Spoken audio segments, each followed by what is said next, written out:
Hi, my name is Mike Renville, trainer with the Joint Marketing Alliance. The purpose of this video is to give you a quick overview of signing into the back office, where I will point out a couple of important things to help you get started, and then I'm going to show you how to access the JMap editor and provide a very quick overview of some of the buttons on the editor. Again, this is an overview video. We have an online library of training videos that go much more into step-by-step details for you. When you first signed up, you should have received a welcome email that has the link to the JMap back office page and the username and password that you chose. This is what it looks like here. I've already got my credentials loaded, so I'm just going to hit this submit button and I'm in. Now the first thing I want to show you back here, well, first of all, this page is about to get a complete makeover, and when it does, we'll make a new video that gives you the guided tour. But for now, the only thing back here that I do want to show you is the resources button, and then I'm going to show you how we get into the actual JMap editor. So if I scroll down here, in your left-hand column, your column's either going to have more stuff than me or less stuff than me here. But click on the resources button, and here you're going to find an assortment of various banners that you can use to promote any JMA products and services if that's what you want to do. Also up at the top here is a link to your various landing pages, affiliate landing pages that are available. Just click here and they're listed right here. Just copy them to wherever you need to use them. Now to get into the actual editor, we have at present 4 tiers of service with JMap. There's a JMap Lite, JMap Basic, JMap Elite, and JMap Pro. So your button will say whatever service you're paying for. I'm an Elite customer, so mine says Elite. So to get into there, we just click on him, and we are in. And I don't want to get into too much detail in here because I could spend days talking to you about stuff in here. That's how much into it I am. But let's kind of do a top to bottom, left to right overview here for you. Now, first thing I want to show you is look at my mouse pointer. Notice that when I go over something that's active and working, it's going to change into a hand. If I go over something that's not active or working, it's going to remain a pointer. It's going to be very helpful for you to watch that as you're in here getting familiar with the editor. Also, too, the first little bit of terminology I want you to learn today is that in the Joint Marketing Alliance, we refer to web pages as towers. So when you see the word tower, think of it as a web page, although JMappers know that towers are more than web pages. But that is the first thing I want you to learn. A web page is a tower. Now as I go around up here, this is the publishing bar. Real quick, the little traffic light up here will tell you whether or not a particular tower that you are working on is published or not. So this one has not been published, so the light is red. And it even tells you that if you hover your mouse over it. This is the kind of the master publishing button here. When I'm ready to publish that tower to my domain hosting account, this is the button I press here. These 2 smaller buttons are publishing buttons also, but this button will do it in the background for me, so I can continue to edit and do whatever I want and just select this guy and it'll publish it for me later when the system gets to it. And then this one here will do the same thing, but it'll republish all your towers or publish them all for the first time if that's what you're doing. The hammer symbol is a force page reload button, so let's say you're trying to publish something to your hosting account and it just seems to be taking forever. You can click on this guy and it'll break the page load and allow you to start all over. Okay, and then over here we have the exit button to get out of the platform. Just click on here and it'll close everything down for you and take you back to your back office. Now moving down to this bar, we have the domain chooser bar. So depending again on what level of service you have, if you're a JMap Lite, you're going to be able to work on just 1 domain. But if you're on a basic platform, you get 2 domains you can work on, and then it goes up from there.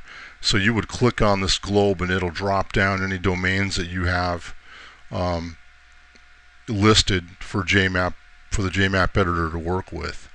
And then down here we're looking at all the towers that are set up within the domain that you're working on. So you can see I've got like 7 or 8 towers here that I'm working on. And if I want to access individual towers, I just drop my little mouse pointer down, pick the one I want, and click on it.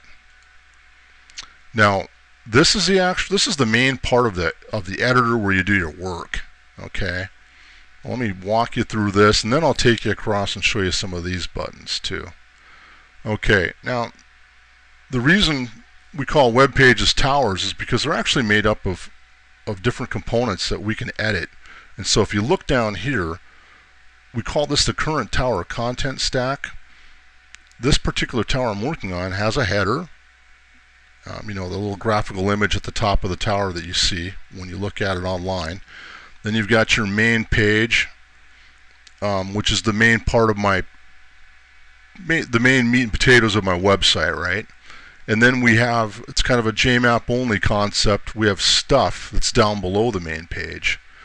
And it's a concept we'll get more into later. All you have to know is it's down here, and I'll take you through and show you some of the buttons that allow us to build this tower. Okay, so when I'm in the editor and I'm building a tower for the first time, I've got to give anything that I'm working on, any of these components, they all need a label. So these are my labels right here. Allows me to find them.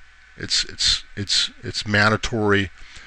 For JMap, you have to have something in or it won't save the tower for you.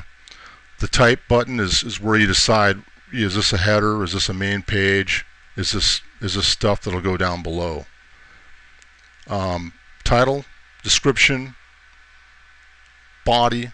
This is where I'm actually going to work on the page itself. I got a full text, full HTML editor right here. I can do all kinds of powerful stuff that you will learn and get into in future training. There's an area for a footnote. If I'm curating content from somewhere, I can put a footnote or source in here to let people know where I got the content from that I'm referencing to. Tags and keywords go here. When you're done working on a piece, click any one of these save buttons and it'll be saved. Now moving across to the right is the resources button, and in here I can upload any images, pictures, banners that I want to use to build my towers. If you scroll down on the bottom here, yours will be empty when you first start out. There's a little button down here you click on that allows you to find that particular picture on your computer and upload it into your resources tab here, so that you can easily find it and use it in your content. Over here to the 2 buttons over is the format button, and this actually, let me back up a step because I think I missed it giving you the run through the first time. Over here, when we're setting up a tower for the first time, we need to choose what it's going to actually look like. Is it going to be a single column type tower? Is it going to be a couple of columns? Is it going to be more like a blog format? But we can go into here, and if we know what it looks like from experience, we can pick it out from here.